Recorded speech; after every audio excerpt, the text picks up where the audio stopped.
It's now the late 1960s, and Pontiac division managers are wondering where should they take the division next.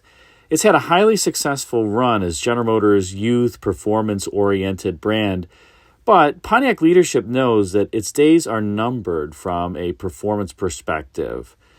Emissions and government regulations are coming in the near-term future, and it's not eminently clear that Pontiac can continue to be a performance-oriented brand when, frankly, no automobiles that are sold really can be performance-oriented because of those upcoming regulations. Thus, Pontiac leadership made a conscious decision to begin shifting the division more toward luxury and away from sport in the late 1960s. At least from the interviews and discussions I've been able to have, this was really not a voluntary pivot on the part of Pontiac's general management, but just a recognition that they couldn't keep doing the same thing that had made them so successful in the past. And thus, the transition to luxury really began. One might argue that the first pivot in this direction was really reorienting the Grand Prix for the 1969 model year to be an extremely successful personal luxury coupe, and it really was successful. It sold about 110,000, 120,000 units in that inaugural year. And the 69 Grand Prix, as well as the 70 Grand Prix before it was redesigned in 1971, are really regarded as some of the best-looking Pontiacs ever. For me, the rear three-quarter view is actually my favorite. But beyond that 1969-70 Grand Prix, Pontiac division also started reorienting its lineup. For example, 1971 was the inaugural year of the Pontiac Granville, which was really a combination from a name standpoint of the Bonneville along with the Grand Prix to become the Granville. It lasted a few model years and really was somewhat successful. Pontiac was trying to push itself more upmarket into Oldsmobile 98 and Buick Electra territory, and consequently, the roof on the Granville was what was shared with those bigger General Motors full-size vehicles. Again, somewhat successful, somewhat not.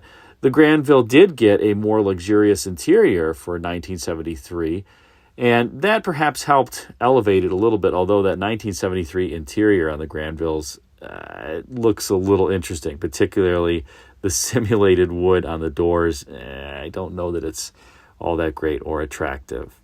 In any case, another vehicle along the journey for Pontiac to really rotate into this luxury area of the marketplace was the 1972 Luxury Lemans. Now, if you wanted a car that was really antithetical to everything that Pontiac and the Lemans had been to that point, here it is. It's got fender skirts, a more luxurious interior, more bright work. The emphasis is not on sport, but on luxury. What in the world is going on? After all, the Lemans was really the vehicle that birthed the GTO in 1964. And here, Pontiac is trying to rotate it in a totally different direction. Well, truth be told, Pontiac sales by the early 1970s, as well as the sales of the Le Mans itself, were really waning by this point. And Pontiac management felt that it was hurt by not having something in that luxury space for intermediate vehicles. As an example, Olds Cutlass Supreme was an especially hot seller during that time. It sold almost 100,000 units in the 1971 model year. And so Pontiac executives really thought that they needed something to slot into this luxury intermediate class, if you will.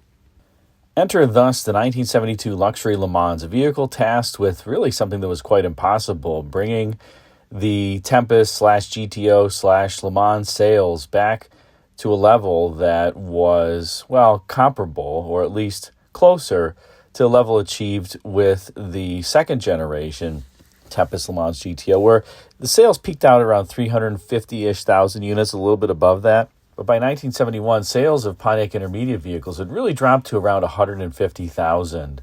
And the Luxury Le Mans did end up helping a little bit. It ended up selling about 40,000 units, about 8,000 of which were coupes, and the remaining 32,000 were four-door vehicles.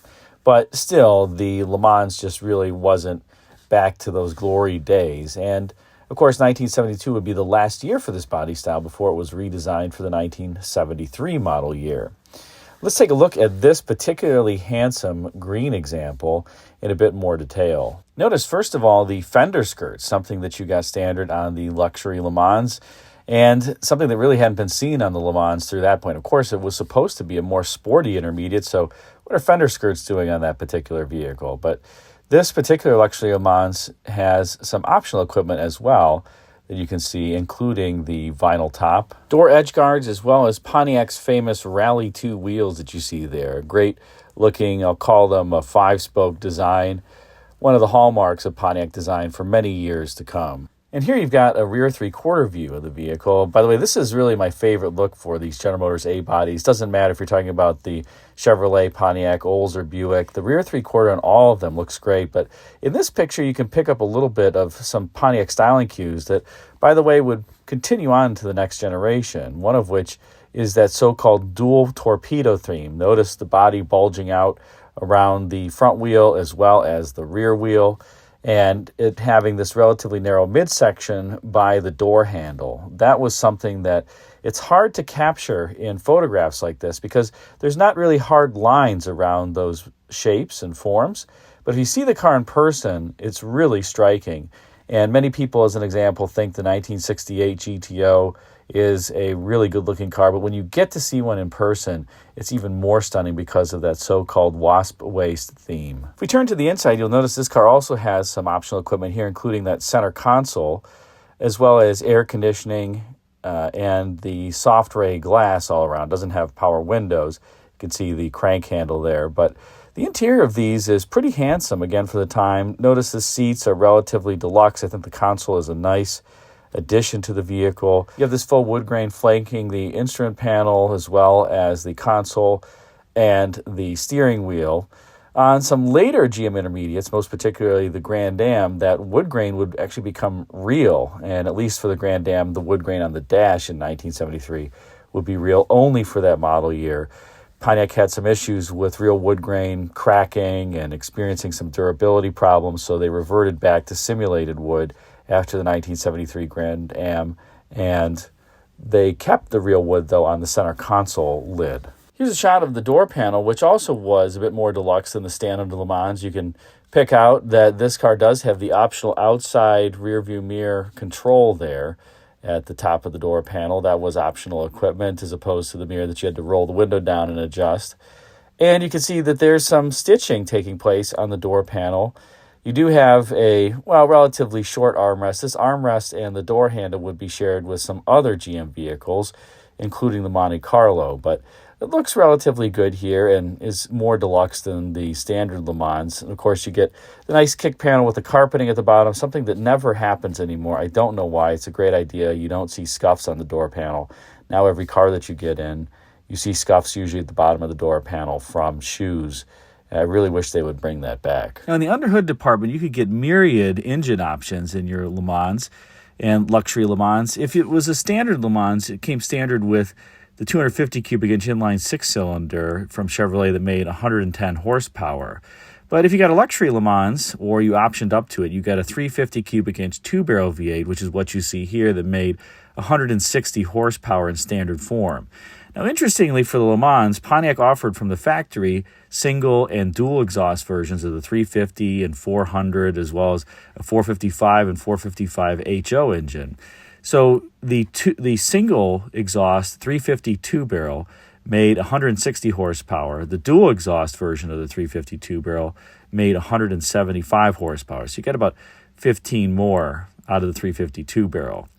Then you could go up to the 400 2-barrel that made 175 horsepower with single exhaust, or it made 200 horsepower with dual exhaust. That's again for the 2-barrel carburetor. You could get a 400 cubic inch 4-barrel Pontiac V8 that made 200 horsepower with single exhaust, or 250 horsepower with dual exhaust. You got 50 more horsepower if you got the dual exhaust version of the 400 4-barrel over the single exhaust version. So anybody who's driving around with a 1972 Pontiac with single exhaust and you want some more power, put some dual exhaust on it, and you'll unleash 50 horsepower. That's pretty amazing. Then there was the 455 and 455 HO, which made 250 and 300 horsepower respectively. So you could get all sorts of different engines in your Le Mans. This one is equipped with the standard 350 cubic inch 2-barrel V8. And as I mentioned, this is a Pontiac V8. Remember, during this time frame, General Motors divisions were each producing their own V8 engines. So the Pontiac 350 was different from the Olds and Buick 350 and Chevy 350. And for Pontiacs, they all have the same physical size if they're between 326 and 455 cubic inches. So you can't visually tell the difference between them. The Pontiac 265 and 301 did have a shorter deck height. Those wouldn't come around for a few more years after this, though. The Pontiac V8s are great engines. Main issues associated with them are really the timing chains. A lot of the engines during this time period had phenolic cam gears, and so what happens is that they end up shedding teeth, and then the timing chain basically ends up just spinning because the gear is effectively gone. The teeth are gone off of it. That's a problem on these. In later years, they did have some soft camshaft issues, but that was unfortunately a bit pervasive across some GM V8s, most particularly these as well as Chevrolet.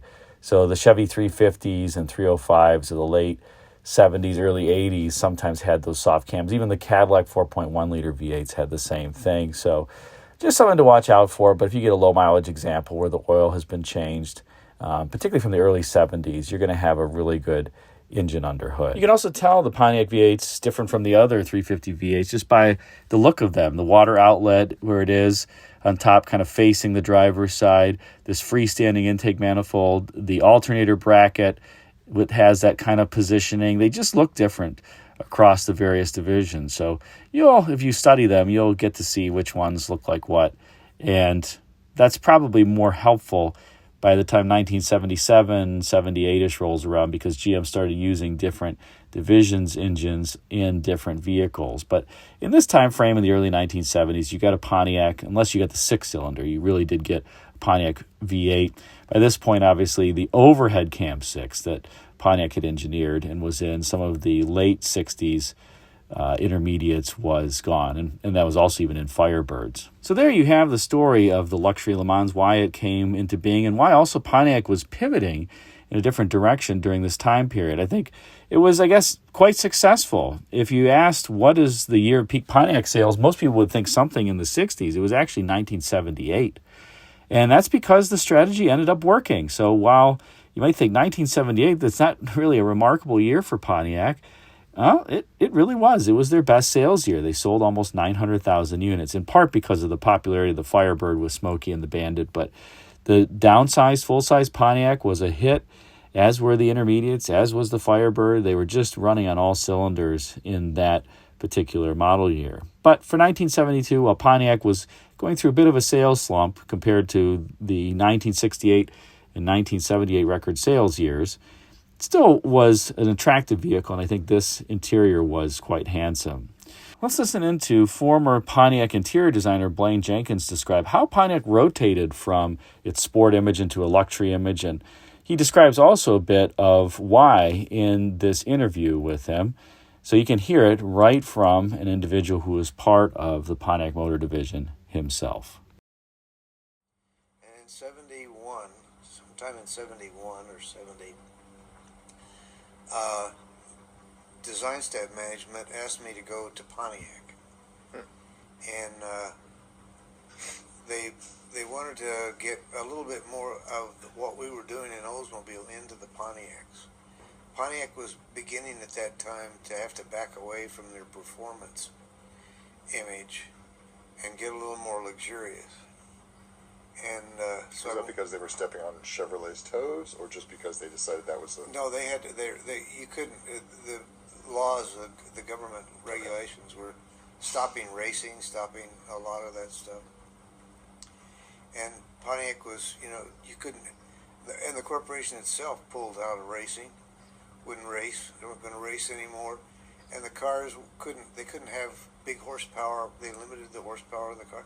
So Pontiac could see their handwriting on the wall. It was going to be, we're going to have that to depend on. So I went down to Pontiac and started on the first ones I worked on with the 72s, and 73 and 74. And that included some cars that were in there were the Grand Am and the I didn't do the instrument panel, but which was a wonderful instrument panel. That Pontiac instrument panel was fantastic. So I made good use of it, and while I was there, we came up with the Luxury Lemans. Do you remember that? Yes, it had a fender skirt. Had fender skirts and everything you would think Pontiac wouldn't have. It had lots more money, pipes and sewn doors and things inside that Pontiac had not had. Right. And at the same time, we were trying to upgrade the Granville I remember. from where it was, get it up. So by 72, I had a custom trim for the Granville that was as good as the base 98 almost. You know? Thanks for watching this video on the 1972 Pontiac Luxury Le Mans. Do you think Pontiac made the right pivot? Put a comment in the comment section. Until next time, take care.